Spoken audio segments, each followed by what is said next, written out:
তো বন্ধুরা, অবশেষে প্রকাশ্যে চলে এসে কেউ বলে বিপ্লবী, কেউ বলে ডাকাতের নতুন গান নাম না জানা। গানটি প্রকাশের পর আমি পুরো গানটা শুনলাম, আর এবার আমি আপনাদের সাথে শেয়ার করব গানটি আমার কেমন লাগলো এবং এই গানটির মধ্যে বিশেষ কি রয়েছে। প্রথমেই বলতে হবে, নাম না জানা গানটির বিশেষ আকর্ষণ শ্রেয়া ঘোষালের কণ্ঠ।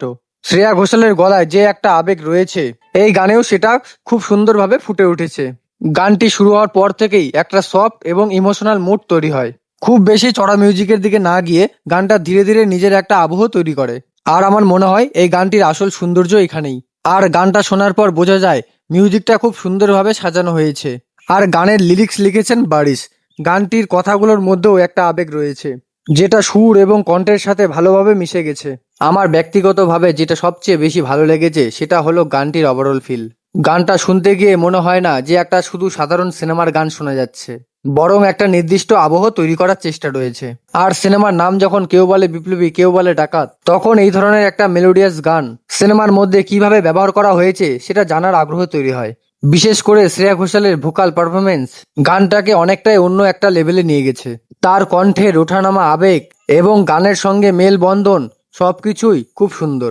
তবে গানটা কেমন হয়েছে সেটা এক একজনের কাছে এক এক রকম হতে পারে। কারো কাছে গানটা ভালো লাগবে, আবার কেউ হয়তো গানটার একটু বড় স্কেলের মিউজিক আশা করেছিল।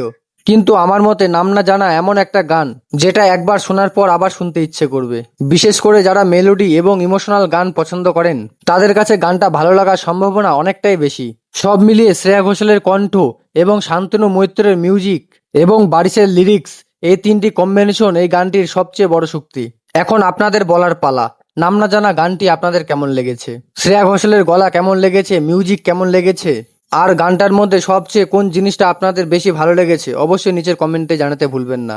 আর বাংলা সিনেমার সব লেটেস্ট আপডেট পেতে মুভিফিক্স অফিসিয়ালের সঙ্গে থাকুন। আর ভিডিওটা ভালো লাগলে প্লিজ ভিডিওতে একটি লাইক করবেন, বন্ধুদের সাথে শেয়ার করবেন এবং মুভিফিক্স অফিসিয়াল চ্যানেলটি সাবস্ক্রাইব করে পাশে থাকবেন।